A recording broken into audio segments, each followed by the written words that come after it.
तो मेरा नाम है सार्थक अग्रवाल। इस साल की यूपीएससी सिविल सर्विसेज एग्जामिनेशन में मेरी ऑल इंडिया रैंक 17 आई। आज मैं कुछ बातें शेयर करना चाहूँगा अपनी प्रिपरेशन स्ट्रैटेजी से रिलेटेड। सबसे पहले तो जो कैंडिडेट्स पूछते हैं वो पूछते हैं कि आपकी ड्यूरेशन क्या थी, कितना टाइम आपने पढ़ाई करी इस एग्ज़ाम के लिए। मेरे लिए वो करीबन 6 से 7 महीने 8 महीने की तैयारी थी, जिसमें मैं लगातार यूपीएससी सिविल सर्विस की तैयारी कर रहा था। इसमें वैसे तो प्रीलिम्स, मेंस, इंटरव्यू सब सेपरेट स्टेजेस हैं और सेपरेट कुछ चीज़ें हैं जो हर में आपको यूनिक चाहिए होती हैं, पर उसके अलावा जो आपका कंटेंट है, जो आपका मटेरियल है, जो आपका कंसेप्चुअल अंडरस्टैंडिंग है, वो आपकी एक बार बन जाए तो वो आपको सारी स्टेजेस में फ़ायदेमंद रहती है। तो मैं जनरल ओवरव्यू दे देता हूँ और साथ में ही बता दूंगा मैं कि मैंने प्रीलिम्स और मेंस में डिफरेंट क्या चीज़ करी।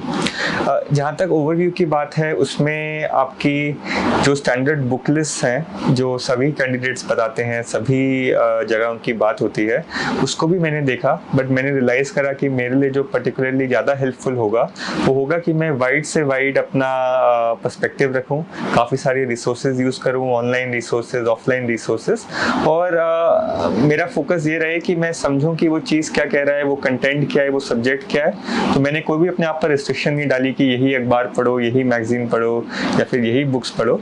मेरा आइडिया सिर्फ ये था कि जो भी इंडिया के रेलेवेंट है, कोई भी पॉलिसी मैटर, उसमें मुझे नॉलेज होनी चाहिए उसकी, चाहे थोड़ी बहुत ही नॉलेज हो, क्योंकि इस एग्जाम में आप सब चीज़ों में एक्सपर्टीज तो कल्टीवेट नहीं कर सकते, लेकिन इतना टाइम मेरे ख्याल से काफ़ी है जिसमें आपको काफ़ी सारी चीज़ों की बेसिक्स की अंडरस्टैंडिंग हो सकती है।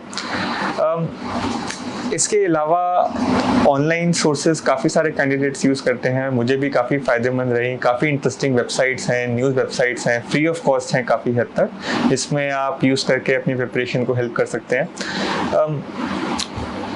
आपका जो प्रीलिम्स और मेंस की स्पेसिफिक चीज़ें हैं, उसमें कुछ बातें हैं जो यूज़फुल हो सकती हैं। पहली बात तो जो भी ये वाले टेस्ट होते हैं उसमें मॉक्स लेना काफ़ी ज़रूरी है।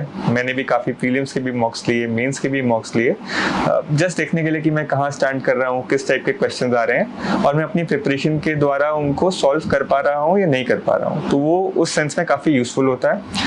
उसके अलावा प्रीलिम्स और मेंस में एक बेसिक डिफरेंस है कि प्रीलिम्स ऑब्जेक्टिव एग्जाम है, मेंस सब्जेक्टिव एग्जाम है।